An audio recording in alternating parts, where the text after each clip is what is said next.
तर जे social media hack केलं जाते मग ते काय असतं म्हणजे आता बऱ्याचशा वेळेला माझ्याकडे एक केस येते हा की सोशल मीडिया अकाउंट हॅक होतात.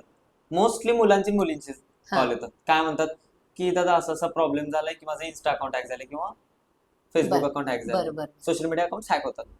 आता बेसिकली मुलं चूक काय करतात सांगतो.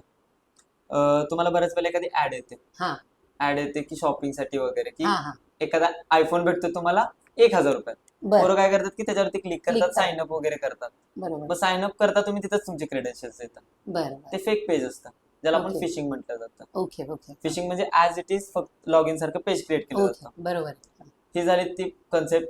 त्यानंतर आपण एखाद्याला कॉल करायला फोन देतो. फोन घेतल्यानंतर मी एक सिंपल एक कोड डायल केला.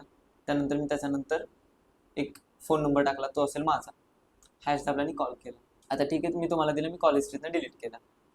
मी ऍक्च्युअली तुमच्या फोनमध्ये काय सेटिंग केली, तर तुम्हाला जे मेसेज येणार आहे ते हा हा फॉरवर्ड करू. आता तुम्हाला जे SMS येणार आहे ते मग मी माझ्याकडे घेतले. मग आता मी काय करणार आहे, पासवर्ड फॉरवर्डसाठी एक OTP सेंड करणार आहे. तो बर येणार आहे मला. आता पासवर्ड फॉरवर्ड केला. के- फॉरवर्ड केल्यानंतर OTP आला, OTP टाकला, पासवर्ड चेंज केला.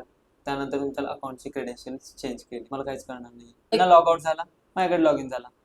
आता हा झाला क्रिमिनलचा पार्ट. जर अशा केसेसमध्ये झालं, हा सिम्पली क्रोमवरती जायचं, इंस्टाग्राम स्पेस हॅक एवढंच टाकायचं, HACKED हा एवढंच टाकलेली लिंक येते, त्याच्यावरती क्लिक करायचं.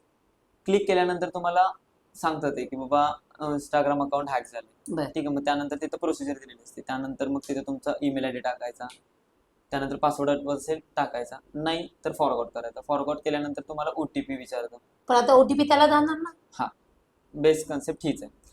आता त्यासाठी काय केलं, डेटानेच एक रूल काढलेला आहे की तुमचा फोटो जरी असू शकतो किंवा ह्याच्या आधी तुम्ही कधीतरी पोस्ट केलेला हो असतो, हो तो केलं डेटाबेसला सेव्ह असतो, भले त्यांनी अकाउंटवरून डिलीट करू द्या. बरोबर मग आता तुम्हाला काय असतं, तर तिथं OTPचा ऑप्शन येतो. तर तुम्हाला OTP येत नाही, तर तुम्ही ट्राय अनदर वे करू शकता.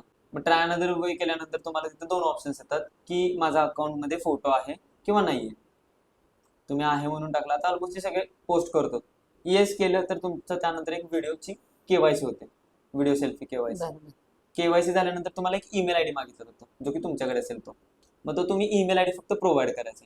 ईमेल आयडी प्रोव्हाइड केल्यानंतर काय होतं की तुम्ही ऑलरेडी सबमिट केलेला असतो तो व्हिडिओ. त्यानंतर विदिन 24 आवर्समध्ये तुम्हाला एक पासवर्ड रिसेटची लिंक येते तुमच्या अकाउंटची. त्याच्यावरती सिम्पली क्लिक करायचं, पासवर्ड रिसेट करायचा, तुमचा अकाउंट तुमच्या ताब्यात आहे.